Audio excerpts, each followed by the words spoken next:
Hey friends, Dave here. Real quick, I just wanted to talk about this idea of making sure you're using your website to your advantage. Realistically, when you think about what happens when people come to your website, if they don't purchase something right away or they don't connect with you and they leave, what happens, right? It's really unlikely that they're gonna come back.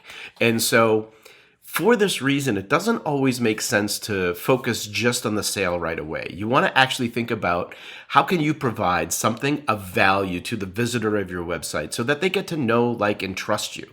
And you really want to make sure when you're asking for these particular things that you're focusing on the offer that you're making. You want to make sure that you have a sign-up form prominently displayed on your website. Again, focused on what they're going to get in exchange for giving you that email address. And then another thing that you can think about doing is actually using a pop-up form.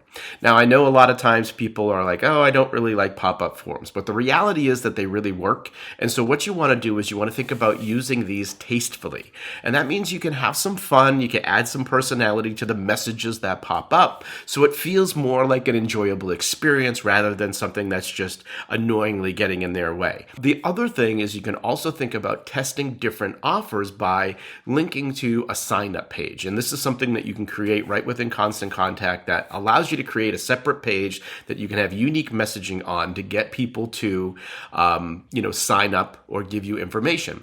And you can use one of these pages even if you don't have a website. So these are particularly great even for just using social media and linking directly from there. And so basically the idea here is that you're making sure that you're collecting contacts so that you have ways to, in the future, influence people doing business with you and doing more sales and getting more repeat customers as well. So remember, stop losing customers on your website. Focused on getting that contact information so you have ways to reach people directly and influence the sale in the future. All right, friends, we'll talk to you next time.